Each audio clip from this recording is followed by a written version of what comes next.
নমস্কার, আপনাদের সবাইকে স্বাগত। আমি দেবাশিস চক্রবর্তী, ডক্টর প্লাসের ডক্টরস প্যানেলে আপনারা আজকে আমাদের সঙ্গে থাকবেন এবং অপশন আপনাদের জন্য খোলা থাকছে। আপনারা আজকের অনুষ্ঠানে ফোন করতে পারেন, আপনাদের সমস্যার কথা জানাতে পারেন। অনেক প্রশ্ন অনেক মানুষের রয়েছে, সেগুলো নিয়ে আমরা আলোচনা করব, কিন্তু তার আগে একটু নজর দেওয়ার চেষ্টা করব যে আজকের বর্তমান যে সিচুয়েশন, যে অবস্থা, আমি অনেকগুলো প্রতিকূল পরিস্থিতির কথা গত অনুষ্ঠানে আলোচনা করেছিলাম। আমি বলেছিলাম একদিকে যেরকম কোভিড-19-এর বিরুদ্ধে সারা বিশ্বের মানুষ লড়াই করছে, সঙ্গে বাংলার মানুষ, সারা ভারতবর্ষের মানুষ তার ব্যতিরেখে নয়, ব্যতিক্রম নয়, তারাও একই রকমভাবে ফাইট করছেন। একটা টাফ সিচুয়েশন বাইরে রয়েছে। ইকোনমিক্যাল জায়গা থেকেও একটা অবস্ট্রাকল বারবার করে মানুষের কাছে আসছে। অনেক মানুষের চাকরি গেছে, অনেক মানুষ মেন্টালি ডিপ্রেসড। আজকে আপনি জানেন যে এর মধ্যেই বেশ কিছু মানুষের মৃত্যু পর্যন্ত হয়েছে, যারা আত্মহননের পথ বেছে নিয়েছেন ডিউ টু ডিপ্রেশন। এটা কখনোই উচিত না, আমরা চাই না এটা, কিন্তু মানুষের মানসিকভাবে একটা জায়গায় দাঁড়িয়ে খানিকটা হলেও মানুষ অসুস্থ, মানসিক অসুস্থতা, এই সমস্ত বিষয়ে আমরা কথা বলবো। সঙ্গে আমরা বর্তমান অবস্থার প্রেক্ষিতে কোভিড-19 এবং আমাদের যে সমস্ত সতর্কবিধি, স্বাস্থ্যবিধি মেনে চলতে হবে সে বিষয়ে আরেকবার আমরা ফোকাসড হওয়ার চেষ্টা করব। যদিও একই কথা আমরা বারংবার বলবার চেষ্টা করি। আমরা আনফর্চুনেট একটা জায়গাতেই, আমরা কথা বলি অনেক, উপদেশ দিই অনেক, কিন্তু মানবার ক্ষেত্রে, মেনে চলবার ক্ষেত্রে কোথাও যেন একটা মানুষের গা ছাড়া মানসিকতা আমরা দেখতে পাই। হয়তোবা তিনি পারছেন না, হয়তোবা তিনি মানছেন না, কোথাও তিনি অসতর্ক, আবার কোথাও তার পক্ষে সম্ভব হচ্ছে না। এই পরিস্থিতিগুলোই দাঁড়ায়। আমরা আজকে আলোচনা করব। আমাদের সঙ্গে স্কাইপে রয়েছেন ডক্টর অরিন্দম বিশ্বাস, মেডিসিন বিশেষজ্ঞ। আমার সঙ্গে ইনি 3বার ডক্টর বিশ্বাসের কথা হচ্ছে। ডাক্তারবাবু, আপনাকে ডক্টর প্লাসের এই বিশেষ অনুষ্ঠানে আন্তরিক স্বাগত জানাই আমাদের তরফ থেকে।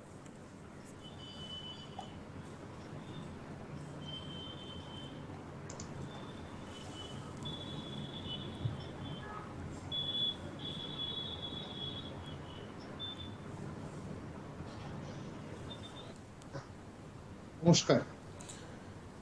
একদমই। আমি প্রথমেই জিজ্ঞেস করব ডাক্তারবাবু, আমি কিছুক্ষণ আগে আমার এক বন্ধুকে জিজ্ঞেস করছিলাম, ও জিজ্ঞেস করছিল যে এই মাস থেকেই ভ্যাকসিন বার হচ্ছে শুনলাম।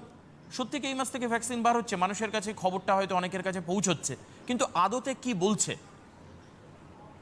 না, এই মাস থেকে শুরু হচ্ছে না, পরিষ্কার করে দিই। এই মাস থেকে মানুষের ওপর প্রয়োগ করার যে অনুমতি সেইটা পাওয়া গেছে। এখনো পর্যন্ত কিন্তু মানুষ এই 1 মাসের মধ্যে কিছু হবে না, বেশ কয়েক মাস লাগবে। এইটাকে অনেকগুলো বাধা থাকে, সেগুলোকে অতিক্রম করতে হয়।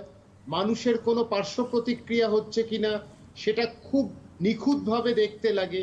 তো এই পর্যবেক্ষণে রাখতে হয় সেই সব মানুষগুলোকে। এবং এখন শুরু হওয়ার একটা সময় এসেছে মানুষের ওপর। সেটা কোভ্যাক্সিন বলে একটা ভ্যাকসিন চেষ্টা করছে ভারতবর্ষ থেকে, আর বিভিন্ন দেশ তাদের নিজেদের কার্যকলাপ চালিয়ে যাচ্ছে এই ভ্যাকসিন আবিষ্কারের জন্য। যেরকম আমেরিকার ফাইজার, বায়োএনটেক জার্মানির, আর অক্সফোর্ডের চলছে একটা শ্যাডক বলে। তো কিন্তু এখনো পর্যন্ত কোনো পরীক্ষার ফল আমরা পাইনি। তবে আনুমানিক যেটা আমেরিকা বলেছে যে 360 জন, মানে আমেরিকা আর জার্মানি মিলে প্রাপ্তবয়স্ক আর সুস্থ মানুষের ওপর প্রয়োগ করে দেখা গেছে তার ফল কিছুটা ইতিবাচক হয়েছে। কিন্তু ভারতবর্ষে সবে শুরু হয়েছে, কিন্তু একদম প্রাথমিক পর্যায়ে এই মাসে ভ্যাকসিন আসার কিন্তু কোনো সম্ভাবনা দেখছি না আমি। বেশ, ডাক্তারবাবু, আমি আরেকটা কথা জিজ্ঞেস করব। প্রচুর সংক্রমিত হচ্ছেন মানুষ। আমরা পরিসংখ্যানগুলো দেখতে পাচ্ছি যে আগে যে ধরনের সংক্রমণ ছিল, সংক্রমণটা কিন্তু লাফিয়ে লাফিয়ে বাড়ছে। আমি জানি না যে চিকিৎসকেরা একে কমিউনিটি স্প্রেড বলবেন কিনা, কমিউনিটি স্প্রেড হচ্ছে কিনা আমি জানি না, আপনারা কি পরিভাষায় ব্যাখ্যা করবেন। কিন্তু কিছু কিছু মানুষ বলছেন যে এই ভ্যাকসিন, তার যে শক্তি ছিল, যে পাওয়ার ছিল, সেটা কমছে ভারতবর্ষের ক্ষেত্রে, তার প্রভাবটা কমছে। হয়তো বা এর জন্য বারবার করে মিউটেশন দায়ী হতে পারে। আপনার অভিমত কি ডক্টর বিশ্বাস? দেখুন, প্রথম দিকে এটা আমি মানতে রাজি যে প্রথম দিকে যে করোনা ভাইরাস যে আক্রমণাত্মক মনোভাব দেখিয়েছিল সেইটার ধার কমছে। এবং আপনি ডাবলিং টাইম, একজন মানুষ দুজনকে কত তাড়াতাড়ি ছড়ায় সেইটা যদি দেখেন, প্রথমে 1 থেকে 2 দিনের মতো ছিল, সেটা বাড়তে বাড়তে বাড়তে বাড়তে কিন্তু এখন 13 দিন 14 দিনের কাছে যাচ্ছে। একটা দিক স্পষ্ট, যে মানুষের মানে এই যে ভয়াবহতা যে ছিল সেটা খানিকটা কমছে, কিন্তু সংখ্যাটা বাড়ছে। এই কারণে আমরা পরীক্ষার দিকে নজর দিয়েছি, পরীক্ষা যত বাড়িয়েছি সেই সব আক্রান্ত মানুষদের সংখ্যাটা বেড়েছে। তার সাথে মানে উপসর্গবিহীন অনেক মানুষ আছে যাদের ক্ষেত্রেও পরীক্ষা করা হয়েছে, তাদের ক্ষেত্রেও সংখ্যাটা বেড়েছে। সব মিলিয়ে সংখ্যাটা যে বেড়েছে সেটা তো বাড়ছে, 6 লাখের ওপর আমরা চলে গেছি। কিন্তু একটা যদি আপনি ইতিবাচক দিকটা দেখেন, যে আগে 20,000-এর মতন একটা সংখ্যা ছিল সারা ভারতবর্ষে, বেড়ে চলেছিল, সেইটা কিন্তু এখন 18,000, 19,000, মানে 1,000 কম হলেও কিন্তু সেটা যথেষ্ট গুরুত্বপূর্ণ। সেই দিক থেকে কিন্তু কমছে, আরো কমবে যদি আমরা যে পদক্ষেপগুলোর কথা আপনি সবসময় বলছেন বা আপনাদের চ্যানেল থেকে বলা হচ্ছে, অনেক সংবাদ মাধ্যম থেকে বলা হচ্ছে, সেই পদক্ষেপ সেই নির্দেশিকাগুলো যদি পালন করতাম, তাহলে এ সংখ্যা আরো কমবে এবং প্রত্যেক দিনের যে লাফিয়ে লাফিয়ে বাড়ছে সেটাও কিন্তু একটা আয়ত্তের মধ্যে থাকবে। ডাক্তারবাবু, আমরা হয়তো বা আপনি হয়তো অ্যালোপ্যাথি ট্রিটমেন্টের মধ্যেই সীমাবদ্ধ থেকে আপনার গণ্ডিকে সম্মান দিয়ে আপনি কথা বলবেন, কিন্তু তবু আপনাকে জিজ্ঞেস করি, অন্যান্য বেশ কিছু প্যাথিতে প্রত্যক্ষভাবে এবং পরোক্ষভাবে দাবি করা হচ্ছে যে এটা একটা হাইপার নিউমোনিয়া টাইপের একটা অসুখ এবং তার জন্য ওষুধ অন্যান্য প্যাথি, আপনি বুঝতে পারছেন আমি নাম করব না, অন্যান্য প্যাথিতে আবিষ্কার হয়ে গেছে বা আবিষ্কার হচ্ছে। এটা কি সঠিক? মানে আপনাদের অ্যালোপ্যাথির পরিভাষায় কি কিভাবে ব্যাখ্যা করবেন? দেখুন, আমি একজন অ্যালোপ্যাথিক ডাক্তার, কিন্তু অন্য প্যাথি, অন্যরকম চিকিৎসার মাধ্যমকে আমি অপমানিত করার দৃষ্টতা আমার নেই, আমার কোনো যুক্তিও নেই। তারা তাদের দিকটা দেখছে, কারণ সবারই কিন্তু একটাই লক্ষ্য, মানুষকে রোগমুক্ত করা। এই করোনা ভাইরাসের বিরুদ্ধে একটা যুদ্ধে যে আমরা অবতীর্ণ হয়েছি, সেই যুদ্ধকে জয় করা। এই সবাই যদি সবার চেষ্টা করতে থাকুকটা, আমিও তো চাইবো একজন মানুষের উপকারটা। আমি অ্যালোপ্যাথি চিকিৎসায় বিশ্বাসী, সেখানে আমি দৃঢ়চেতা, সেখানে আমি দৃঢ়ভাবে বলবো যে আমরা চেষ্টা করে যাচ্ছি প্রতিষেধকের। আর যদি অন্য কোনো প্রতিকার থাকে, কিছু কিছু প্রতিকার পাওয়া গেছে, যেরকম রেমডেসিভির, ফ্যাভিপিরাভির, এই ওষুধগুলো হয়েছে, কিন্তু এইগুলো যে একদম নির্দিষ্টভাবে কাজ করবে জোর দিয়ে বলার কিন্তু সময় এখনো আসেনি, কারণ এর ওপর পরীক্ষা চলছে। তার উপর হচ্ছে এর খরচগুলো, খুব একটা সাধারণ মানুষ, যারা মধ্যবিত্ত মানুষ বা গরিব মানুষ, এই ওষুধের যা দাম সেটা তাদের আয়ত্তের কিন্তু বাইরে। সুতরাং তাদেরকে সবাইকে ভরসা করতে হবে সরকারি সাহায্যে, আর সরকারি হাসপাতালে গিয়ে যে ওষুধগুলো যদি তারা বিনামূল্যে পায়। তো এখন পর্যন্ত যে সংখ্যাটা আছে সেটা খুবই সীমিত, কিন্তু অন্য প্যাথির ক্ষেত্রে বলবো, যেগুলো যেগুলো বলা হয়েছে তার একটা বৈজ্ঞানিক ভিত্তি আছে। আমরা একটা কথা বলি, ডাবল ব্লাইন্ড স্টাডি, মানে একজন পেল আরেকজন পেল না, কিন্তু যে ডাক্তার চিকিৎসা করছে সেই ডাক্তার জানলো না। তারপরে স্ট্যাটিস্টিক্স করে সবকিছু গাণিতিক হিসেব করে দেখা গেল যে যারা ওষুধ পেয়েছিল তারা অনেক দ্রুত সুস্থ হয়েছে বা পুরোপুরি সুস্থ হয়ে গেছে, যারা পায়নি তারা তাদের যে শারীরিক অবস্থা তার অবনতি হয়েছে। তো দুটো মিলিয়ে যখন পরীক্ষা ভিত্তিক, তারপর আমরা সবকিছুই গাণিতিক হিসেব করে দেখে তখন ওই ওষুধের কার্যকারিতাটা প্রমাণ হয়। তো আশা করব যে প্যাথিগুলোর সম্বন্ধে আপনি জিজ্ঞেস করতেন আমাকে, তারা সবাই একটা বৈজ্ঞানিক ভিত্তিতে গেছে এবং সামিল হয়েছে এই পরীক্ষাগুলোতে। তারপর তারা একটা ফলাফল পেয়েছে, এই ফলাফলের ভিত্তিতে তারা আজকে তাদের একটা সিদ্ধান্তে উপনীত হয়েছে। একদমই। আমি ডাক্তারবাবু আরেকটা আপনাকে কথা জিজ্ঞেস করব, যে যেখানে এটা হয়তোবা ফিলোসফি ওরিয়েন্টেড হতে পারে, যে আগামী দিনে এই কোভিড ভাইরাসের পরিণতি কি হতে পারে, মানে ভারতবর্ষের ক্ষেত্রে তার পরিণতি কি হতে পারে, কিভাবে কনক্লুসিভ জায়গা আমরা পৌঁছতে পারি, কনক্লুশন হতে পারে। সঙ্গে সঙ্গে ডক্টর বিশ্বাসের উদ্দেশ্যে আমার এই প্রশ্ন রেখে আমি সাধারণ মানুষকেও বলে রাখি যে যারা আমাদের আজকের এই অনুষ্ঠানে ফোন করতে চান, আপনাদের নানান রকমের প্রশ্ন থাকতে পারে, এগুলো আমরা পূর্ববর্তী অনুষ্ঠান থেকে আমাদের খানিকটা হলেও নলেজ হয়েছে, তো সেই জায়গায় দাঁড়িয়ে আপনাদের প্রশ্ন আপনি করতে পারেন। ডক্টর বিশ্বাস। না, একটা কথা হচ্ছে, আপনার প্রশ্নটা ছিল আরেকবার যদি করেন। হ্যাঁ, আমি বলতে চাইছি এর পরিসমাপ্তি কোথায়, কি হতে পারে, মানে বারবার করে হ্যাঁ পরিসমাপ্তি কিভাবে হতে পারে, কোথায় গিয়ে হতে পারে? শুধু কি ভ্যাকসিন, নাকি আস্তে আস্তে হার্ড ইমিউনিটি তৈরি হয় একটা সময় এটা শেষ হয়ে যাবে? দেখুন, এইটা খুব ভালো প্রশ্ন করেছেন আজকে এই কথাটা তুলে।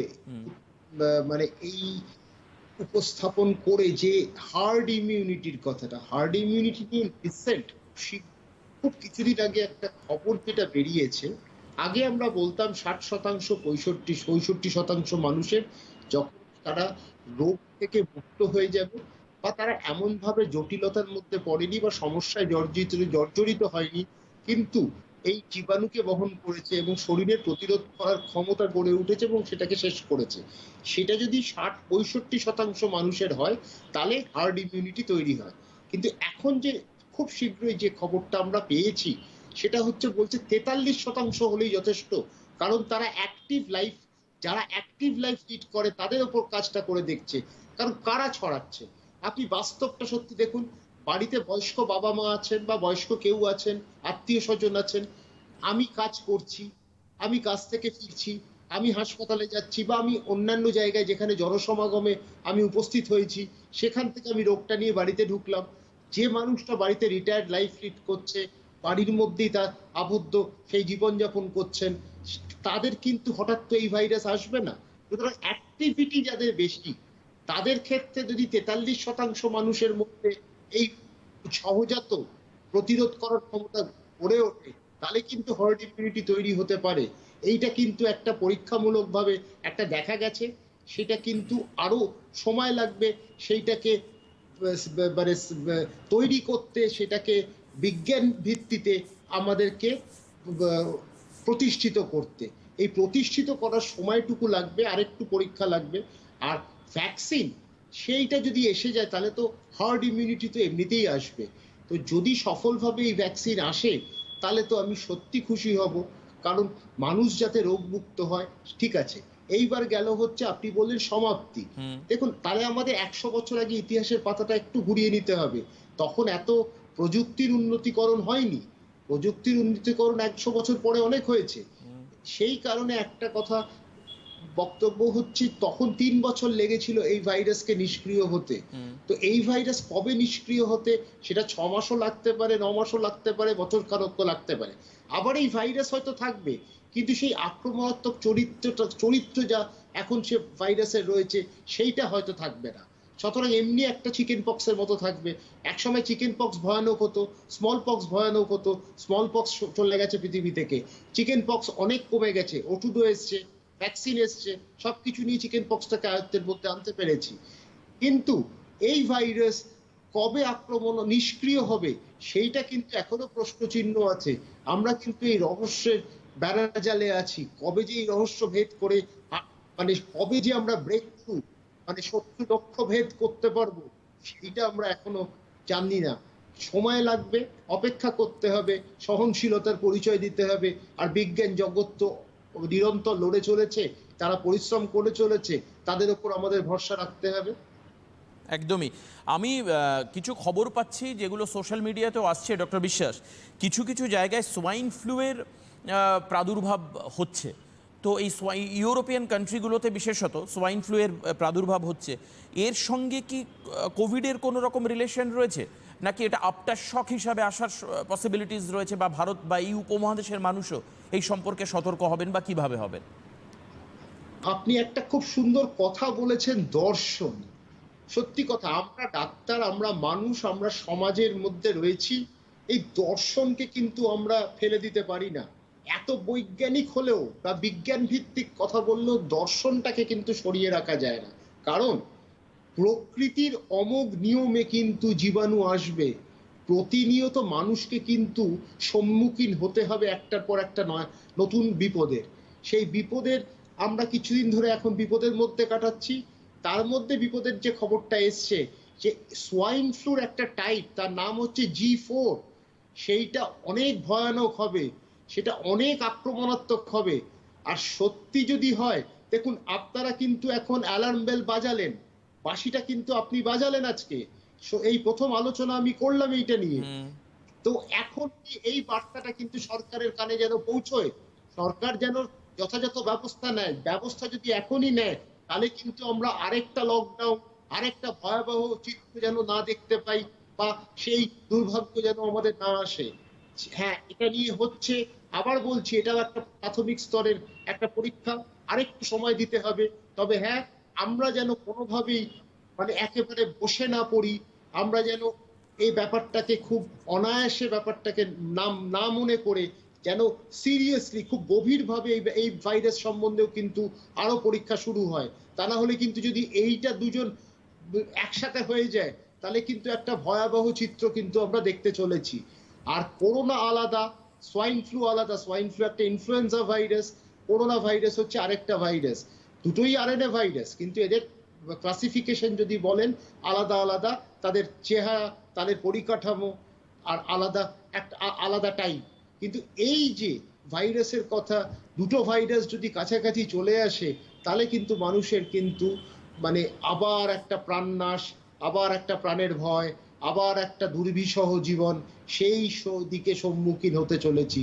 এখন থেকে এই ব্যবস্থাটা এই নতুন ভাইরাস সম্বন্ধে কিন্তু আরো ছড়িয়ে দিতে হবে। আর এখানে বিশ্ব স্বাস্থ্য সংস্থাকে আরো সুদৃঢ় মনোভাব দেখাতে হবে, অনেক কষ্ট করতে হবে, আর তাদের দায়বদ্ধতা প্রমাণ করতে হবে। বেশ, আমি ডক্টর বিশ্বাস আরেকটা জায়গা আমার মনে হয়েছে, হয়তো বা এটা আমার আপনার কাছে প্রশ্ন এই জন্যই, কারণ আমরা দেখতে পেয়েছি যে ইউরোপিয়ান কান্ট্রি বা যেখানে মোটামুটিভাবে উষ্ণতার প্রকোপ কম, মানে যেখানে আমি কম্পারেটিভলি ঠান্ডাটা তুলনামূলক বেশি, সেখানে আমরা দেখেছি একটা খুব ডিভাস্টেটিং ওয়েতে করোনা ভাইরাস ছড়িয়েছে। আমি এই কারণের জন্য আজকে প্রশ্ন করছি, কারণ সামনে কয়েক মাস যেতে যেতেই কিন্তু আমাদের পুজোর পর থেকে ঠান্ডা পড়তে শুরু করবে, এবং আপনারা অ্যাপ্রক্সিমেটলি বলছেন যে ডিসেম্বরের শেষ বা সামনের বছরের মার্চও লেগে যেতে পারে হয়তোবা ভ্যাকসিন তৈরি হওয়ার ক্ষেত্রে। সেক্ষেত্রে যখন সামনে শীত পড়ছে, যখন উইন্টার সিজন শুরু হবে, সেই সময় কি এই ভারতবর্ষের বা আমাদের এখানকার মানুষের জন্য কি প্রবলেমটা একটু বাড়তে পারে? আমি শুধুমাত্র বলছি যে কারণ ডিউ টু কোল্ড অ্যান্ড কাফের প্রবলেম কিন্তু বহু মানুষের হয়। বাড়তে পারে, এটা নিয়ে কোনো অস্বীকার করার নেই, কিন্তু এখন বহু মানুষ আছে যারা কিন্তু এই ভাইরাস বহন করছে। এই ভাইরাস তাদের শরীর থেকে যতক্ষণ না যাবে তারা কিন্তু এটা ছড়িয়ে দিতে পারে। সুতরাং সেটা শীতকাল হোক, গ্রীষ্মকাল, বর্ষাকাল হোক, সব কালেই কিন্তু এই সমস্যাটা থাকবে যতদিন এই ভাইরাসটাকে আমরা বহন করব। আর এই ভাইরাসের আক্রমণাত্মক চরিত্রটা থাকবে। অনেক সময় যদি নিষ্ক্রিয় হয়ে যায় তাহলে শরীরে ঢুকলে শরীরের প্রতিরোধ ক্ষমতা এতটাই থাকবে যে সেটাকে সরিয়ে দিতে পারবে বা নিঃশেষ করে দিতে পারবে। কিন্তু অসুবিধাটা হচ্ছে আজকে নিউমোনিয়া যা যদি হয়, নিউমোনিয়া তো শুধু ভাইরাল নিউমোনিয়া হয় না, ফাঙ্গাল হতে পারে, ব্যাকটেরিয়াল হতে পারে। তো সেক্ষেত্রে সব নিউমোনিয়াই কিন্তু ডেঞ্জারাস হতে পারে, খুব বিপজ্জনক আকার নিতে পারে। সেটা নিতে পারে বয়স্ক মানুষের ক্ষেত্রে। প্রাপ্তবয়স্ক মানুষ 60-65-র ওপর হলে আমি একটাই কথা বলবো, আপনাদের যে ইনফ্লুয়েঞ্জা ভ্যাকসিন সেইটা নিয়ে যান। করোনার এখনো পর্যন্ত প্রতিষেধক আসেনি বা ভ্যাকসিন আসেনি, কিন্তু ইনফ্লুয়েঞ্জার প্রতিষেধক আছে, নিউমোনিয়ার, ব্যাকটেরিয়াল নিউমোনিয়ার যে প্রতিষেধক আছে সেটা আপনারা নিতে থাকুন চিকিৎসকের পরামর্শে। আপনারা অন্য রোগগুলোকে কিন্তু বাঁচিয়ে রাখুন, যেখান থেকে বেঁচে থাকুন। কারণ অন্য রোগকে সুবিধা করে দেবেন না প্রবেশ করার, কারণ কয়েকটা জীবাণু যদি একসাথে প্রবেশ করে তখন কিন্তু সমস্যায় জর্জরিত হবেন, অনেক জটিল হয়ে যাবে প্রক্রিয়াটা। সেই তখন শরীরের মানে প্রতিহত করার যে ক্ষমতা বা প্রতিরোধ করার ক্ষমতা তখন কিন্তু অতটা থাকবে না। সুতরাং বয়স্ক মানুষ, প্রাপ্তবয়স্ক মানুষদের কাছে আমার বিনীত অনুরোধ যে তারা যেন তাদের শরীরটাকে ঠিক রাখেন, নিয়মিত ওষুধ তারা নিয়ে যান, চিকিৎসকের পরামর্শ থাকেন, চিকিৎসকের সাথে যদি চিকিৎসালয়ে না যেতে পারেন ফোনে নিশ্চয়ই যোগাযোগ করুন, আসল তথ্যটা নিয়ে নিন কি কি করণীয় আপনার। আর তার সাথে অজানা অচেনা মানুষ, আমি খারাপভাবে বলছি না, কিন্তু আজকে আমাদের সমাজ তো একটা বিপর্যস্ত এই রোগে। তো সেই ক্ষেত্রে অজানা অচেনা মানুষ থেকে একটু দূরে থাকুন, বা যদি আপনার সাথে আলাপচারিতা করার দরকারই পড়ে সেটা মাস্ক পরিহিত হয়ে আপনাকে নিজেকে বাঁচতে হবে। সেই কারণে আজ এই মুহূর্তে এই কথাটাই বলবো যে শুধু বয়স্ক মানুষের ক্ষেত্রে বলবো না, তাদের তো আরো জটিল হতে পারে, যারা মধ্যবয়স্ক তাদের ক্ষেত্রেও কিন্তু একইভাবে সাবধানতার বাণী, সতর্কতা অবলম্বন করাটা খুবই প্রয়োজনীয়, খুবই দরকার। একদমই।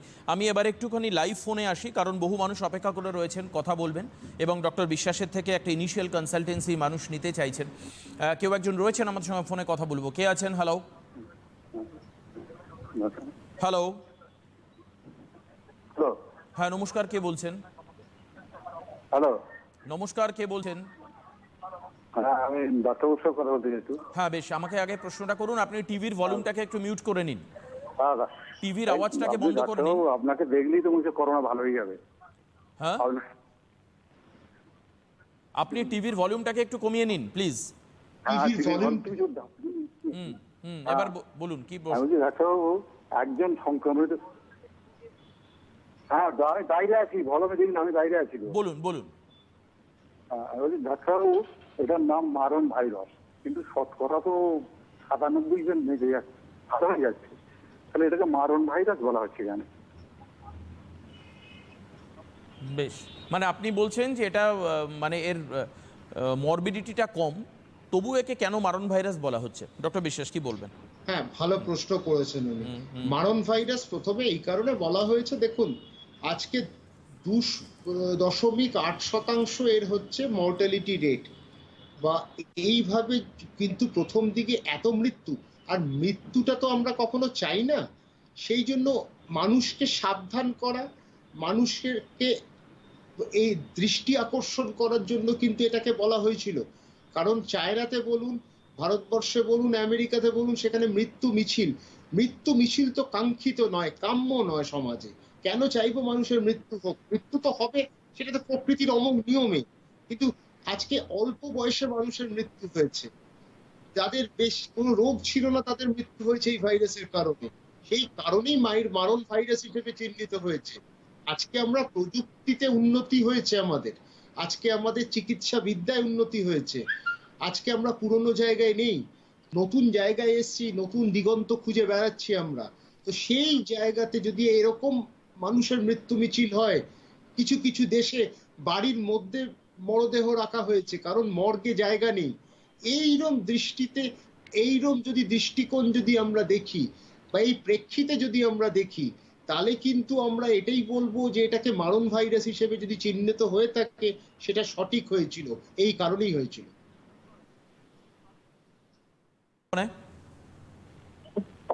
হ্যালো, হ্যাঁ নমস্কার, কে বলছেন? নামটা একটু শুনবো আপনার। আমার নাম হচ্ছে বিশ্বজিৎ সরকার।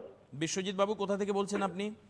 আমি আলিপুরদুয়ার থেকে বলছিলাম। আলিপুরদুয়ার থেকে। বিশ্বজিৎ বাবু, আপনার প্রশ্ন কি আছে?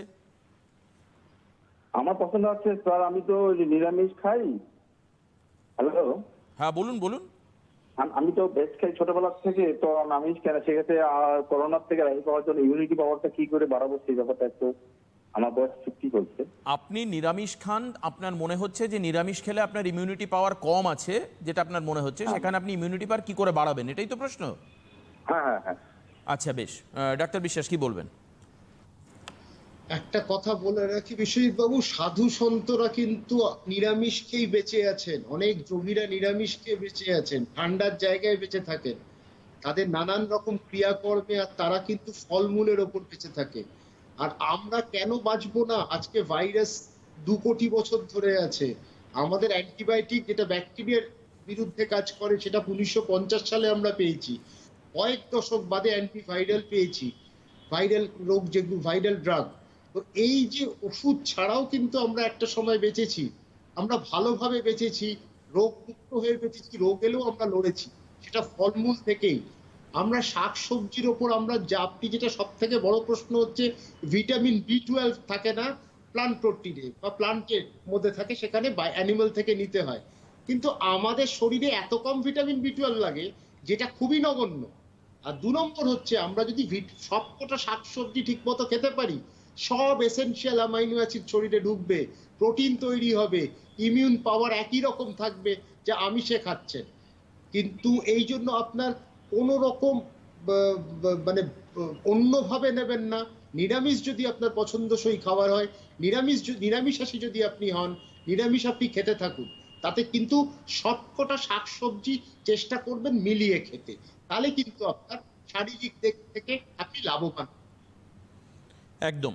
আমি আপনাদেরকে বলি যে আপনারা ফোন করুন, আপনাদের যা যা সমস্যা, যে কোনো রকমের প্রশ্ন আমরা উত্তর দেব। খুব স্বাভাবিক, অনেকের মনে হতে পারে যে নিরামিষ খেলে হয়তো বা আমাদের শরীরের মধ্যে সেই ধরনের প্রতিরোধ ক্ষমতা তৈরি হয় না।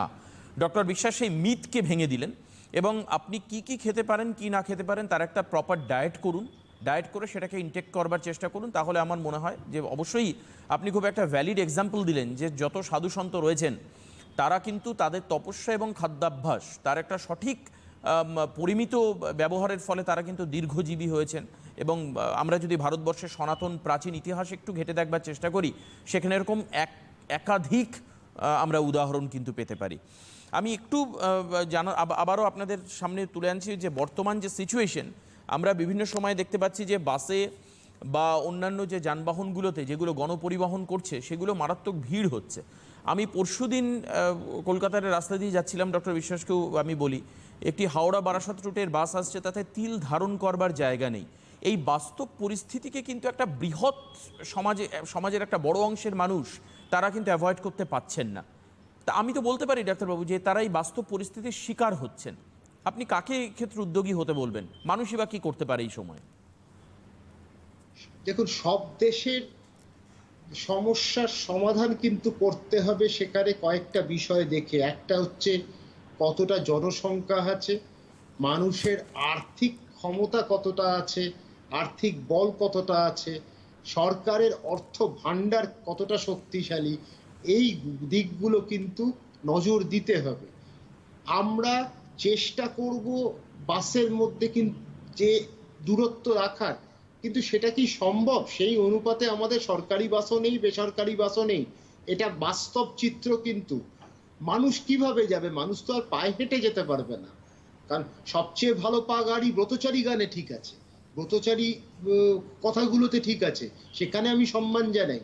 কিন্তু বাস্তব তাকে আমাকে আজ যদি সিথি থেকে তাকে আজকে দক্ষিণ কলকাতায় আসতে হয়, তাকে তো বাসের যে যানবাহন ব্যবহার করতে হবে, সেখানে বাসকে ব্যবহার করতে হবে, আর তাকে তো একটা নির্দিষ্ট সময় অফিসে পৌঁছতে হবে। সুতরাং বাস্তব ক্ষেত্রে হাতটা শুদ্ধিকরণ করে নেওয়া হোক, মাস্ক পরে চলুক, তাতেই যথেষ্ট লাভবান হবে। সেই করেই আমরা নিয়ন্ত্রণে আনবো।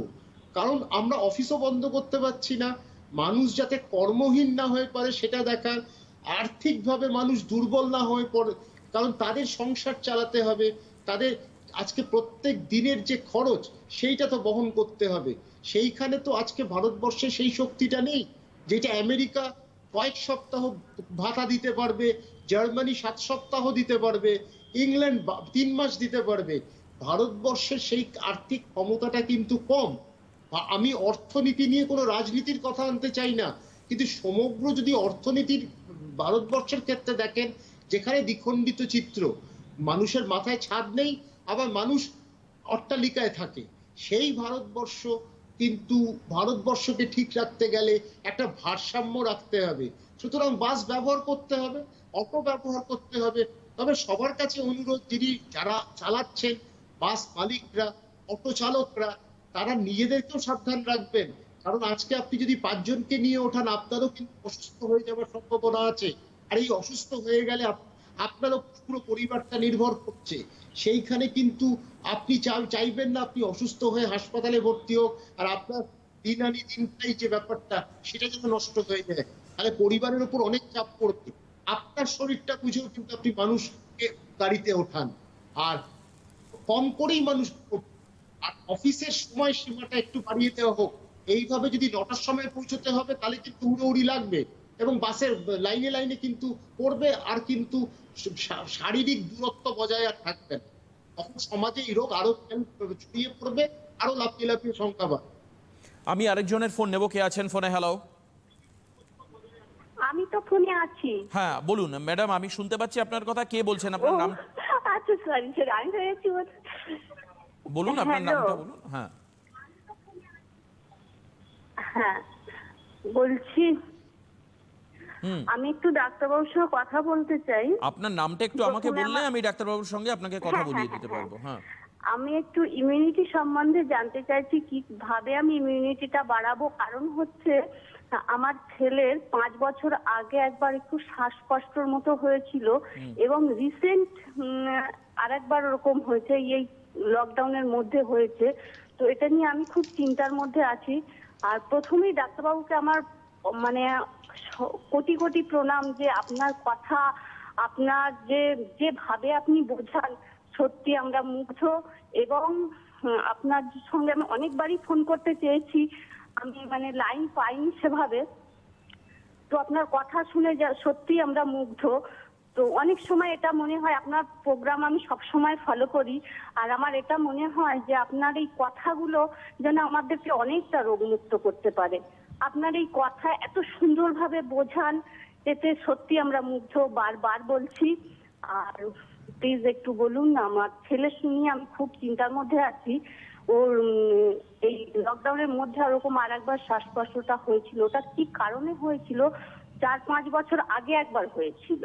বেশ। তো আমি ভীষণ চিন্তার মধ্যে। আর আপনাদের মতো মানুষ, ডাক্তারবাবু ভগবান, আর আপনারা তো সমানই, যাদের বেশ। উপরে এক কথায় বিশ্বাস করা যায়, ভরসা করা যায়। ঠিকই। দেখুন দিদিভাই, আমি ডক্টর বিশ্বাস কিছু বলার আগে আমি একটু অ্যাড করে দিই মাঝখানে। আমরা গতকালকে 1 জুলাই ডক্টরস ডে পাস করে এসেছি, এবং যে রাজ্য ডক্টর বিধানচন্দ্র রায়ের মতো মানুষকে নিয়ে গর্ব করে, সেই রাজ্য অবশ্যই আমি কারোর সঙ্গে কারোর তুলনা করতে চাই না, কিন্তু সেই রাজ্যে যে চিকিৎসা শাস্ত্র বা ভালো চিকিৎসকেরা থাকবেন, এটাই তো স্বাভাবিক, এটাই তো আমাদের বাংলার গর্ব। এবং ডক্টর বিশ্বাস এরকম একজন মানুষ যাকে আমরা পেয়েছি আমাদের অনুষ্ঠানে, আমরা এই দিক থেকে ধন্য। কারণ শুধুমাত্র আমাদের অনুষ্ঠান নয়, ডক্টর বিশ্বাস কিন্তু প্রচুর জায়গায় সোশ্যাল কানেক্টিভিটি আছে ওনার, এবং আমি প্রচুর ইনস্ট্রাকশন সাজেশন ওনার থেকে আগেও আমি শুনেছি। আমি আপনার সঙ্গে শেয়ার করে রাখলাম ডক্টর বিশ্বাস, এটা আমাদের কাছে খুব ভালো লাগার একটা বিষয় যে আপনি আমাদের সঙ্গে লাইভ অনুষ্ঠানে থাকছেন এবং আপনার যে গুরুত্বপূর্ণ ওপিনিয়ন এবং সাজেশন শেয়ার করছেন। Thank you very much. ডাক্তারবাবু এবার বলুন, ওনার প্রশ্ন, উনি ইমিউনিটি বাড়াবেন কি করে? উনি এবং ওনার ছেলের শ্বাসকষ্ট হয়েছিল, সেটা কি চিন্তার বিষয় 3-4 বছর আগে? মানে আমার 3টে বিষয় একটু বলার আছে। একটা হচ্ছে, বলুন। আমি কিন্তু সিএনএ শুরু করেছিলাম প্রায় 2-3 বছর প্রেসক্রিপশন প্রোগ্রামটার থেকে। ঠিকই, সেখান থেকেই আমার ক্যালকাটা নিউজ বা তাদের আনুষঙ্গিক জায়গা থেকে আমার শুরুটা। আচ্ছা। তো সেখানে সিএন কে অনেক ধন্যবাদ, ক্যালকাটা সিটিভিএন বলুন, সিএন বলুন, সবকেই। তাও আমি প্রায় 3 বছর হয়ে গেল আমার সম্পর্কটা, কম না। আচ্ছা। তো আর দ্বিতীয়ত হচ্ছে, ওনার ইমিউনিটির প্রশ্নটার উত্তর দিই। সেটা হচ্ছে, উনি শ্বাসকষ্টর কথাটা বলছেন। শ্বাসকষ্টটা এখন বাচ্চাদের ক্ষেত্রে অনেক সময় অ্যাজমা হতে পারে, সেটা ওনার শিশু রোগ বিশেষজ্ঞের সাথে একবার যোগাযোগ করুন। তবে এত মানে প্রতিনিয়ত তো আসছে না, 5 বছর আগে হয়েছিল। এই মুহূর্তে চিন্তা করার কিছু না, সেটা একটা সামান্য ভাইরাল জ্বরও হতে পারে। তবে হ্যাঁ, কোনো জিনিসটাকে ফেলে রাখবেন না, আপনার শিশু রোগ বিশেষজ্ঞর সাথে একবার যোগাযোগ করে সমস্যাটার ভেতরে চলে যান। সমুদ্রের গহীতে চলে গেলেই তাহলে কিন্তু ভবিষ্যতে আর কিন্তু কোনো অসুবিধা হওয়ার কথা নয়। আর এইগুলোর ভালো চিকিৎসা এখন আছে, অ্যাজমারও ভালো চিকিৎসা আছে, বাচ্চাদের ক্ষেত্রে ভালো হয়ে ওঠে এরা, দীর্ঘদিন ইনহেলার লাগে না, ওষুধ লাগে না। সেই ক্ষেত্রে আপনি নিশ্চিন্ত থাকুন, চিকিৎসকের পরামর্শটা সঠিক সময় নিন, 1 নম্বর। আর 3 নম্বর একটা কথা দেবাশিস বাবু আপনি আমাকে বললেন, সেটা হচ্ছে ডক্টর বিধান রায়ের কথা। হ্যাঁ, উনি একজন মহিরুহ আমাদের কাছে, উনি পথ প্রদর্শক, পশ্চিমবঙ্গের রূপান্তর করেছেন, একটা নতুন মাত্রা দিয়েছিলেন বাংলাকে। আর আরেকটা কথা কিন্তু, যেটা আমার দুঃখের সাথেই মাঝে মাঝে বলি, কিছুটা বিস্মৃত কিন্তু হয়ে যাচ্ছে। 1 জুলাইতেই আমরা খালি মনে রাখছি, এই মানুষটাকে কিন্তু সর্বদা মনে রাখার কথা। আরেকটা কথা, একটা সহজ উদাহরণ দিই, সেটা হচ্ছে আমরা সল্ট লেক বলছি, আমাদের সল্ট লেকটা যেন একটা status symbol America salt lake সিটির থেকে। আজকে কিন্তু আমরা বিধাননগরটা বলি না, এটা খেয়াল করেছেন? আমি সবাই বিধাননগর কিন্তু আমরা বলি না। বিধাননগর, দুর্গাপুর, কল্যাণী, এইটা তো তৈরি উনি করেছিলেন, সৃষ্টি উনি করেছিলেন, ওনাকে আমরা স্মরণ করি না। ওনাকে যদি স্মৃতিচারণ করি, আমার মনে হয় এটা প্রতিজ্ঞা নেওয়া হয় পশ্চিমবঙ্গকে আরো সুন্দর করে তোলা। আর আমি চিকিৎসক হিসেবে আমি মনে করি নিষ্ঠার সাথে, একাগ্রতার সাথে আরো চিকিৎসা করে যেতে পারবো। উনি আমাদের পথ প্রদর্শক। একদমই ডক্টর বিশ্বাস, আমি আপনার এই কথার পাশাপাশি, যেহেতু ডক্টর বিধানচন্দ্র রায় শুধুমাত্র একজন চিকিৎসক নন, আপনি আপনার চিকিৎসা শাস্ত্রের জায়গায় আপনি একজন চিকিৎসক হিসাবে ওনাকে যে সম্মান দিলেন, একদমই অবশ্যই মাথায় রাখা উচিত সমস্ত চিকিৎসকের, এটা মাথায় রেখে চলা উচিত। কারণ বিভিন্ন সময় আমরা বিভিন্ন ঘটনার সামনাসামনি হই, যেগুলো থেকে আমার মনে হয় ওনার মন্ত্রে যদি উদ্দীপ্ত হতে পারেন সমস্ত চিকিৎসকেরা, ঠিক যেরকমভাবে আপনি বললেন, তাতে আমরা আরও বেশি ভালো পরিষেবা পাবো। আমি আরেকটু রাজনৈতিক দিকে আসি, কারণ যেহেতু ডক্টর বিধানচন্দ্র রায়ের সঙ্গে ঘনিষ্ঠভাবে রাজনীতির একটা পরিচয় রয়েছে। আমি সাধারণ মানুষকে জানিয়ে দিতে চাই, আজকালকার দিনে মানুষ অনেক রাজনৈতিক অসৌজন্যতার কথা বলে থাকেন, রাজনীতির সৌজন্যের বড্ড অভাব। আজকে মঞ্চে উঠলেই একজন রাজনীতির নেতা আরেকজন রাজনৈতিক নেতাকে তার শত্রু বলে মনে করেন এবং তিনি এমন ভাষণ দেন যাতে মানুষের কাছে তার গ্রহণযোগ্যতা কমে যায়, মানুষের মধ্যে বিভ্রান্তি তৈরি হতে পারে। কিন্তু ডক্টর বিধানচন্দ্র রায় এবং সেই সময়কার রাজনীতিক বামফ্রন্ট নেতা জ্যোতি বোস, এদের সঙ্গে কিন্তু দুর্ধর্ষ ভালো একটা সম্পর্ক ছিল। মানে আমি সেটা ব্যাখ্যা করছি না কী ছিল, কিন্তু আমার মনে হয় যে রাজনৈতিক সৌজন্য যেটা সেই সময়ে ছিল, আজকের দিনে দাঁড়িয়ে কিন্তু রাজনীতির নেতা কর্মী বলুন বা দলীয় সদস্য বলুন বা সাধারণত সমর্থক বলুন, এদের মধ্যেও কিন্তু সৌজন্যের অভাব।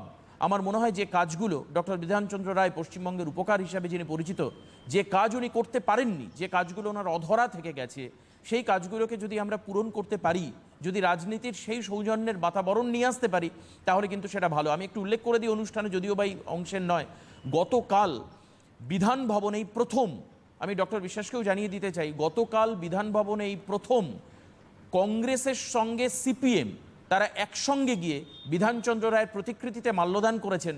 এটা আমাদের কাছে রাজনৈতিক, আমি জানি না এর সঙ্গে কোনো পলিটিক্যাল কম্পালশন আছে কিনা। এই ক্ষেত্রে যদি অন্যান্য রাজনৈতিক দলগুলো একত্রিত হতেন তাহলে বুঝতে পারতাম যে সত্যি জনগণ মনে আমাদের বাংলার মানুষ নতুন করে রাজনীতিকে গ্রহণ করবার জন্য তৈরি হয়ে আছেন, এবং যেটা অবশ্যই আমার মনে হয় আবশ্যিক প্রয়োজন, এবং আজকের দিনে দাঁড়িয়ে সেটা দরকার। আমার মনে হয় আপনিও একমত হবেন হয়তোবা। ভীষণভাবে রাজনীতিতে এখন বিধানবাবুর মতো লোকের আসা দরকার, ভালো লোকের আসা দরকার, যারা ভালো। বিধানবাবু কিন্তু বক্তব্য ভালো রাখতেন না। কেন বলি আপনাকে, আমার বাবা প্রয়াত, সে খুব নামকরা চিকিৎসক ছিলেন। তিনি যখন ছাত্র তখন বিধানবাবু কিন্তু মুখ্যমন্ত্রী এবং তিনি চিকিৎসক। আজকে উনি কিন্তু তখনকার দিনে, আজকে কয়েক দশক আগে 40,000 টাকাটা একটা সাংঘাতিক মাইনে ছিল, বড় টাকা ছিল। সেই অঙ্কটাকে ফেলে দিয়ে কিন্তু উনি রাজনীতিতে এসেছিলেন, দেশের সেবায় নিযুক্ত হয়েছিলেন, বাংলার সেবায় নিযুক্ত হয়েছিলেন। কতটা ত্যাগ স্বীকার করেছিলেন সেইটা তো অস্বীকার করার নেই। আজকে এই রকম মানুষের কিন্তু রাজনীতিতে প্রবেশ হওয়া দরকার।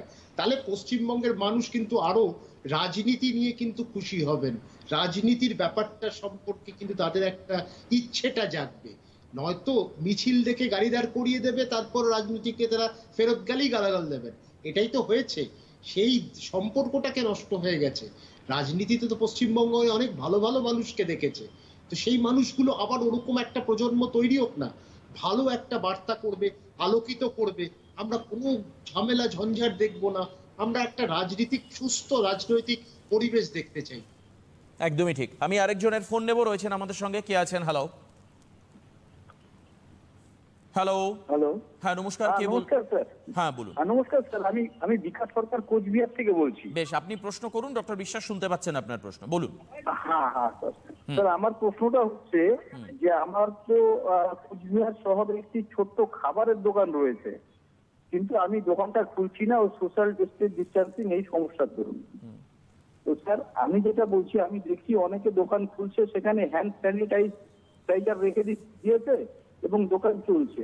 তো স্যার আমার প্রশ্নটা কি, ওই হ্যান্ড স্যানিটাইজার দোকানে রেখে দিলেই কি আমরা নিরাপদ থাকতে পারবো? বেশ, আচ্ছা, প্রথম প্রশ্নটা হচ্ছে আপনার কি কোনো রেস্তোরাঁ না টেক অ্যাওয়ে? স্যার রেস্টুরেন্ট বসে খাওয়ার জায়গা, না খাবারটা তৈরি করে কেউ নিয়ে চলে যায়, টেক অ্যাওয়ে?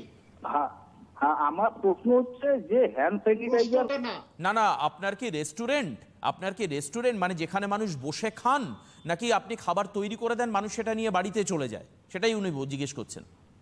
না না, রেস্টুরেন্ট না স্যার, আমার ছোট খাবারের দোকান, পরোটা, রুটি, বাস, এসব কোনো কিছু হয়। টেনশন নেই, আপনি খাবার দোকান শুরু করুন। খালি আপনাকে পরিচ্ছন্নতাটা রাখতে হবে। খাবার যেগুলো করছেন সেগুলো ঠান্ডা জলে ধুয়ে ফ্রেশ খাবার মানুষকে দিন। আর মানুষ যখন, তাকে বলুন একটা ডিস্টেন্স, একটা দড়ি দিয়ে আপনি জায়গা করে দিন যে এই জায়গায় মানুষ দাঁড়াবে, এক একজন করে আপনি খাবার অর্ডার নেবেন, খাবারটা দিয়ে দিন। আর স্যানিটাইজার দোকানে রাখুন, দুবার স্যানিটাইজেশন করুন, ঢোকার সময় আর বেরোবার সময়। তাহলে কোনো অসুবিধা নেই, আপনি ব্যবসা কাল পরশু থেকে শুরু করুন, বসে থাকবেন না, দোকান খুলুন। একদমই, এই মানসিক শক্তি এবং সাহসের দরকার আছে। অনেক মানুষ ভুল বুঝছেন, অনেক মানুষের মধ্যে একটা অদ্ভুত রকমের প্যানিক তৈরি হয়ে গেছে। বাড়িতে বসেই বহু মানুষ ভয় পাচ্ছেন, ডক্টর বিশ্বাস আপনার সঙ্গে আমি শেয়ার করি। বহু মানুষ যারা বাড়িতে বসে রীতিমতো দে আর জাস্ট শিভারিং, ভয় তারা থরথর করে কাঁপছেন যে কি হলো, এই মনে হয় দরজা জানলা ভেঙে করোনা তাদের ঘরে ঢুকে পড়লেন, তাদের জন্য কি সাজেশন দেবেন? মানে তারা শুধুমাত্র, আমি বলতে পারি ডক্টর বিশ্বাস, হয়তো বা আপনার ইন্টারভিউগুলো বা আপনার বক্তব্য বা ইভেন তার আনফর্চুনেট, তার কারণ হয়তো তারা এই ডাক্তারের অনুষ্ঠানগুলো দেখছেন না, এই যে চিকিৎসকদের সঙ্গে আমরা কনসাল্ট করছি এগুলো তারা দেখছেন না, সারাদিন তারা পরিসংখ্যান দেখছেন, এই বেড়ে গেল করোনা, ওই বেড়ে গেল করোনা, এতজন মানুষ আক্রান্ত হলো, আর টিভিতে নিচে স্ক্রলিং ব্রেকিং যাচ্ছে, এবার কিন্তু করোনায় রেকর্ড করলো, ছাড়িয়ে গেল, সমস্ত রেকর্ড ছাপিয়ে গেল। এদের মানসিকভাবে বল বাড়ানোর জন্য ডক্টর বিশ্বাস কি বলবেন? বলটা বাড়াবো আমি আপনি, এটা একদম স্পষ্ট কথা। সমাজে আমরা তৈরি করব এই বলিষ্ঠ হয়ে, আমরা যে দৃপ্ত ভাষায়, দৃপ্ত কণ্ঠে আমরা সবাইকে জানাবো আমাদের কথা, আপনিও জানাবেন, কারণ আপনিও একজন সৈনিক, আমিও একজন সৈনিক। এই সবাই মিলে আরেকজন সৈনিক হতে পারে, সবাই সামিল হয়েছে এই যুদ্ধে। আমাদের সেলিব্রিটির দরকার নেই, ক্রিকেটে ফেল করে তারপর হাত দোয়ানোর দরকার নেই, সেলিব্রিটি দেখে আমরা কিছু শিখবো না। আমরা আমাদের মধ্যে এই অন্তরঙ্গে নিয়ে আসবো জ্ঞানটা লাভ হবে সেখানে। সুতরাং আমি বিশ্বাসী যে পশ্চিমবঙ্গের মানুষ কোনায় কোনায় তারা শিক্ষিত, তারা জ্ঞানপ্রাপ্ত, তাদের কাছে কোনো সেলিব্রিটি বলার দরকার নেই। তা এক একজন মানুষ, এক একজন ডাক্তারের যে বাণী বা আপনাদের সংবাদ মাধ্যম থেকে যে বার্তা আপনারা ছড়িয়ে দিচ্ছেন, সেটা মর্মগ্রহণ করবে, সেটা আপন করে নেবে এবং সেইভাবেই এগোবে। পশ্চিমবঙ্গ এটাকে নিয়ন্ত্রণ করবেই, এটা আমি বিশ্বাসী সমগ্র ভারতবর্ষ করবে, তবে পশ্চিমবঙ্গ সেটার পথ দেখাবে। একদমই, মানে what Bengal things today, India things tomorrow, এই শব্দ তো আমাদেরকে অনুপ্রাণিত করে ডক্টর বিশ্বাস এবং আপনাদের মতো। মানে আমি বিশেষত বলবো, আপনারা পরিসংখ্যান দেখে ভয় পাবেন না। চিকিৎসকেরা যেটা বলছেন, যেটা ডক্টর বিশ্বাসের মতো মানুষেরা আমাদের সঙ্গে অনলাইন এই প্রোগ্রামে যেগুলো বলছেন, যে কথাগুলো বলছেন, কারণ ওনারা এই বিষয়ে অবগত, ওনাদের কাজ মানুষকে চিকিৎসা করা। ভাইরাস তার গতি প্রকৃতি, জীবাণু তার গতি প্রকৃতি কি করতে পারে, কতটা ডিভাস্টেটিং হতে পারে, সেটা চিকিৎসকেরা জানেন। কাজে চিকিৎসকরা যে কথা বলছেন, আমি আমাদের সাধারণ মানুষ যারা দর্শক রয়েছেন বাড়িতে বসে যারা ভয় পাচ্ছেন, আমি এই ভয় পাওয়ার আগে একটা শব্দ আমি বসাচ্ছি, আমি জানি না আপনার নেবেন কিনা, সেটা হচ্ছে অবাঞ্ছিত। অবাঞ্ছিত ভয় পাবেন না, বাড়ির থেকে বেরিয়ে আসুন, কিন্তু কাজে বেরোন, অকাজে বেরোবেন না। ভয় পেয়ে বাড়ির মধ্যে থেকে, আমি দেখতে পাচ্ছি ডাক্তারবাবু আমাদের কাছে বেশ কিছু খবর এসছে যে ডিপ্রেশনের মানুষ শিকার হচ্ছেন, ডিপ্রেশনের ওষুধ খাচ্ছেন অনেকে, নতুন করে ডিপ্রেশনের চিকিৎসককে দেখাচ্ছেন, রীতিমতো ভয় পাচ্ছেন। তো আমার মনে হয় যে সেই জায়গা থেকে বেরিয়ে আসার প্রয়োজন আছে আজকে। নিশ্চয়ই, একদমই। ডিপ্রেশন থেকে বেরিয়ে আসার তো কারণ আছেই। আমাদের কবিগুরুর কথায় মানছি, এ নয় মধুর খেলা, আবার একই সাথে উনি বলে গেছেন যে প্রেক্ষিটা আলাদা ছিল, যে সংকটেরও কল্পনাতে হয়েও না ম্রিয়মান। আমরা মানুষ, আমরা চেষ্টা করব সহনশীলতা দেখিয়ে, সহনশীলতার পরিচয় দিয়ে আমরা যুদ্ধকে জয় করব, আর তার সাথে আমাদের প্রত্যয়টা থাকবে। এই প্রত্যয় যেন আমরা ধরে রাখতে পারি। প্রত্যয় যদি হারিয়ে ফেলি, তখনই আমরা কিন্তু ডিপ্রেশন, নিরাশা, আমরা হতাশা, একটা নৈরাশ্যর মধ্যে চলে যাব। এই জায়গাগুলোকে আমাদের ছুঁড়ে ফেলে দিতে হবে, আমরা এগিয়ে যাব। মনটা ঠিক থাকলে সবটা ঠিক থাকে। এই মনের জোরটা কিন্তু অনেক বড়। মন আর মনন দিয়ে মনুষ্যত্ব তো হয়। এই দুটো আমাদের যেন সবসময় আমাদের পাশে থাকে, জোরালো ভাবে থাকে। আমরা যদি এই দুটোকে নিয়ে রাখতে পারি, তাহলে কিন্তু আমরা সব কঠিন সমস্যা মোকাবিলা করব আর বাধা বিপত্তির অতিক্রম করব। এই যদি আমরা শপথ নিই, আর আমি তো আরো বলবো, আপনারা গতকালের দিনটার থেকে শুরু করুন সেই শপথ বাক্যটা। গতকাল একজন মনীষীর জন্ম হয়েছিল, মৃত্যুদিন ছিল তার। তো সেই ক্ষেত্রে গতকাল থেকেই আপনারা শুরু করুন না, একটা নতুন দিন দেখা, নতুন স্বপ্ন দেখার, নতুন বাস্তবকে গড়ে তোলার, যাতে আমরা এগোতে পারি। আর এই রোগটাকে আমরা কাজও করব, নিজেদেরও বাঁচবো, সংসারটাও চালাবো, অর্থ উপার্জন করব, সবই করব, কিন্তু সাবধানতা অবলম্বন। ঠিকই, এবং যেটা হয়তো বা উচিত ছিল আমাদের আগেই করা। আমাদের আসলে ঘটনাক্রম মানুষকে বাধ্য করে, মানুষ ভয় পেলে কাজটা করেন। আমি খুব অদ্ভুতভাবে দেখেছি যে মানুষ কোনো ক্ষেত্রে যদি ভয় পান তিনি কাজটা করেন, তার মধ্যে সতর্কতা, তার শিক্ষা, তার বোধ, তার বিবেক, তার বিশ্লেষণ ক্ষমতা, এগুলো মানুষকে সাহায্য করে না। মানুষ ভয় পেলে কাজটা করতে এগিয়ে যান। তো কাজেই অনেকে হয়তোবা পরিকল্পিতভাবে ভয় দেখান যে হয়তোবা মানুষ তাহলে দেখবেন বা মানুষ তাহলে শুনবেন, সেই কারণের জন্য। কিন্তু আমরা এই জায়গায় দাঁড়িয়ে বলতে চাই যে সঠিক যেটা আপনার করা উচিত বা যেটা আপনি করবেন না, তার একটা গণ্ডি আছে, এবং সেই গণ্ডিটাকে বারবার ডক্টর বিশ্বাসের মতো মানুষের সামনে বলে দিয়ে থাকেন। তারা কাজ করছেন সমাজের জন্য। আমরাও চেষ্টা করি যে তাদের বক্তব্যগুলো মানুষের সামনে তুলে ধরে সামাজিক এই পরিসরে মানুষের মন থেকে ভীতি দূর করতে। এবার আসি একটু একাডেমিক সেক্টরে ডক্টর বিশ্বাস, কারণ আমরা অনেকেই বলছেন যে this year is completely unpredictable year. বিশেষত একাডেমিক সেক্টরের ক্ষেত্রে বাচ্চারা মনে হয় না যে তারা এই বছর আর খুব একটা স্কুলে যেতে পারবে। রাদার আমি কিছু প্যারেন্টসের সঙ্গে কথা বলছি, তারাও বলছেন যে যদি স্কুল খুলেও যায় তবু আমরা এই বছর আর হয়তো ওদেরকে পাঠাবো না। স্বাভাবিক, কারণ বাচ্চাদের ব্যাপারে মানুষের কিন্তু একটা অতিরিক্ত কনসিয়াসনেস বা টু মাচ কনসিয়াসনেস কাজ করে। বাচ্চাদের আদতে তারা কোন জায়গায় দাঁড়িয়ে রয়েছে বা তাদের কি করা উচিত, তাদের ক্ষেত্রে কতটা বিপজ্জনক হতে পারে কোভিড অথবা নয়, ডক্টর বিশ্বাস আপনার থেকে শুনবো। সত্যি কথা, বাচ্চা বয়সটা তো ছুটে বেড়ানোর বয়স, আকাশটাকে দেখার বয়স, চাঁদটাকে দেখার বয়স, সুন্দর পৃথিবীটাকে অনুধাবন করার, একটা লাবণ্যময় পরিবেশটা অনুধাবন করার সময়। এই বাচ্চা বয়সটা আমরা বেশ কয়েক মাস বাচ্চাকে ঘরের মধ্যে চার দেয়ালের মধ্যে আবদ্ধ করে রাখলাম।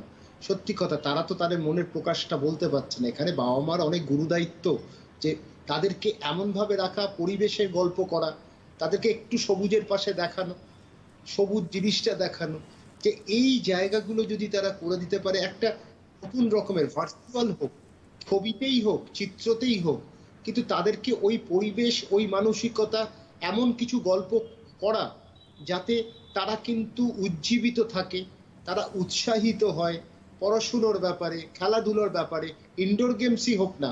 কারণ এই বৈশ্বিক মহামারী তো কেউ কখনো দেখতে পাইনি, আমিও ভাবিনি আমি দেখব, কিন্তু দেখতে হচ্ছে। ওই কঠিন পরিস্থিতির মধ্যে সত্যি কথা, একটা বাচ্চাকে ধরে রাখার, ঘরের মধ্যে রাখাটা খুব কষ্টদায়ক। তো আর স্কুলের প্রশ্ন এখন উঠছে না, যতক্ষণ না নিয়ন্ত্রণের মধ্যে কিছুটা আসে ততক্ষণ স্কুলে পাঠানো কিন্তু খুব ভুল হবে। আর বাচ্চাদের ক্ষেত্রে, কারণ কেউ আমরা চাইবো না কোনো বাচ্চা শারীরিক অসুবিধার জন্য হাসপাতালে যাক। বাড়ির মধ্যে যে যদি চেষ্টা করে পড়াশোনা করুক, করাতে হবে, মানে আর তো কোনো রাস্তা নেই। সুতরাং আমরা সত্যিকারের চিত্রটা বাচ্চাদের সাথেও আমরা আলোচনা করব, কেন হচ্ছে না। কারণ বাচ্চাদেরকে কিছু উজ্জ্ব রেখে কিছু করা উচিত নয়। তাদেরকে বলা যে এই পরিস্থিতি আমাদের, আর কারুর কিছু এরকম বৃষ্টির সময় আমরা বেরোতে পারি না বা বাচ্চাদের বেরোতে দিই না, ঠিক সেইভাবেই এরকম একটা পরিস্থিতি তৈরি হয়েছে। তো এই পরিস্থিতির যদি উৎপত্তি হয়, তো আমাদের বাড়ির যারা আছে তাদের দায়িত্ব। সেটা গল্পে এককালে তো সব মাঠঘাট ছিল, ঠিক কথাই, আবার একই সাথে কিন্তু ঠাকুরমাঠগুলিও তৈরি হয়েছিল একটা গল্পের। সেখানে ঠাকুমা ঠাকুরদার কাছ থেকে বাচ্চারা গল্প শুনতো। তো সেই পরিবেশটাও তো এক সময় ছিল। এখন না হয় ইন্টারনেট এসছে, ট্যাবলেট এসছে, নতুন ধরনের কত ক্যাপসুল আসবে আমি জানি না, কিন্তু আসুক, তাতে অসুবিধা নেই। কিন্তু বাচ্চাকে প্রকৃতির সাথে, বাচ্চাকে কিন্তু সত্যিটার সাথে, আবার কিছুটা প্রাকৃতিকও যেরকম, আবার কিছুটা বলতে পারেন স্বপ্নের মতো কিছু গল্প শোনালেও ভালো। কারণ ইমাজিনেশন, ভাবনা, সেই ভাবনাটাও কিন্তু ঢোকাতে হবে। খালি বাস্তবের মধ্যে ঢুকিয়ে দিলে কিন্তু সে কিন্তু একটা যন্ত্র হবে। যন্ত্র হলে কিন্তু লাভ নেই, মানুষ হতে হবে, মনুষ্যত্বটা আনতে হবে। যান্ত্রিক হয়ে কিন্তু গোলযোগ হয়ে যাবে, যান্ত্রিক ত্রুটি কিন্তু খুব তাড়াতাড়ি। এই পরিস্থিতিটাকে সত্যি কষ্টদায়ক, কিন্তু আজকে কাউন্সিলর রয়েছেন, আজকে মনোবিদরা রয়েছেন, মনোরোগ বিশেষজ্ঞরা রয়েছেন, এদের এই সময় কিন্তু একটা বড় দায়িত্ব পালন করতে হবে। মানুষকে একটা বার্তা দিয়ে কিভাবে মানুষ আর বাচ্চারা সুস্থ থাকবেন, সবাই মিলে একটা একত্রিত থাকতে পারবেন, আর একটা সুন্দরভাবে পরিবেশ তৈরি করে একটা মানে একটা একই স্থানে সুন্দরভাবে থাকতে পারবেন। ঠিক, আমি আরেকটা ফোন নেব। ডক্টর বিশ্বাস কে আছেন ফোনে? হ্যালো হ্যালো হ্যালো, হ্যাঁ, কে বলছেন? একবার নাম বলুন, তারপর আপনার প্রশ্নটা বলুন। আমার নাম সত্যহরি চক্রবর্তী। বলুন। হ্যাঁ, বলছি আমার মিসেসের বয়স 56 বছর, হুম ওনার সুগার আছে। এই দীর্ঘদিন এই লকডাউনের ফলে উনি চিকিৎসা সুগার টেস্ট করাতে চাইছেন না ভয়ে ভয়ে। এখন আপনাদের সাজেশন নিয়ে কিভাবে কি নিয়ম মেনে আমি আমার স্ত্রীর সুগারটা টেস্ট করাবো যদি একটু বলেন। সুগার টেস্ট না করে তো ডাক্তার দেখাতেও পারছি না। আপনি কোথায় থাকেন? আমি থাকি কলকাতায়, এই বাইপাসের পাশে ভিআইপি নগর কলোনি। ভিআইপি কলোনি, ভিআইপি নগর কলোনি, ভিআইপি নগর কলকাতা ইএম বাইপাস রুবির পাশে। আচ্ছা, রুবির খুব পাশে। একটা দূরে না, খুব একটা দূরে না। আমি আমার বাসস্থান থেকে বিরাট কিছু দূর না। একটা কথা হচ্ছে ওখানে অনেক ল্যাব খুলে গেছে, বাড়ি হোম কালেকশনও হচ্ছে। আপনি ল্যাবে ফোন করে হোম কালেকশনটা করিয়ে নিন। ল্যাবে যিনি দিচ্ছেন সে যেন মাস্ক পরে থাকে, যখন আপনার স্ত্রী রক্তটা দিচ্ছে সে যেন মাস্ক পরে থাকে, তাহলে যথেষ্ট ভালো থাকবে, কোনো অসুবিধা হবে না। ভয় পাওয়ার কিন্তু কারণ নেই। অতিরিক্ত ভয় সঞ্চার করতেও চাইছি না, আমি ভয় পাওয়াতেও চাইছি না। সাহসটা আপনাকে দেখাতে হবে। আর ডায়াবেটিক পেশেন্ট রক্ত পরীক্ষা কিন্তু নিয়মিত করতে হবে। আপনি বাড়িতে এনে রক্ত পরীক্ষা করান, রক্ত রিপোর্টও আপনার মোবাইলে চলে আসবে। ডাক্তারবাবুর সাথে যোগাযোগ করবেন রক্ত রিপোর্ট পেলে। আর বিভিন্ন জায়গায় আপনাকে বলে রাখি সত্যহরিবাবু, বিভিন্ন জায়গায় কিন্তু অনলাইন কনসালটেন্সি চিকিৎসকেরা দিচ্ছেন। কাজেই যদি আপনার কোনো ফ্যামিলি ফিজিশিয়ান থাকেন তো তার নাম্বার যদি থাকে তো বেটার, আর না হলে আপনাকে একটু এগুলো কালেকশন করতে হবে। কারণ যেহেতু এই প্যান্ডেমিক সিচুয়েশনের মধ্যে থেকে আমরা যাচ্ছি, যদি আপনি ফিজিক্যালি চেম্বারে উপস্থিত নাও হতে পারেন বা আপনার ওয়াইফকে নাও নিয়ে যেতে পারেন, তাহলেও কিন্তু আপনি ফোনের মাধ্যমে সমস্যাটার সমাধান বা একটা গাইডলাইন আপনি কিন্তু পেতে পারেন। এই বিষয়ে আমার মনে হয় আপনাকে আমরা যতটুকু অবগত করতে পারি করলাম। আমি ডক্টর বিশ্বাসকে আরেকটা কথা বলছি, আমরা মানে একেবারেই প্রথম দিন থেকে মাস্ক পরবার কথা বলে আসছি, অনেকে কিন্তু গ্লাভসও পরছেন, আমরা সে নিয়েও অনেক আলোচনা করেছি ডক্টর বিশ্বাস। আমি কয়েকদিন ধরে দেখতে পাচ্ছি যে রাস্তায় অনেক মানুষ একটা হেয়ার ক্যাপ, মানে লাইক সার্জিক্যাল মাস্কের মতো একটা হেয়ার ক্যাপ পরে তারা বেরোচ্ছেন।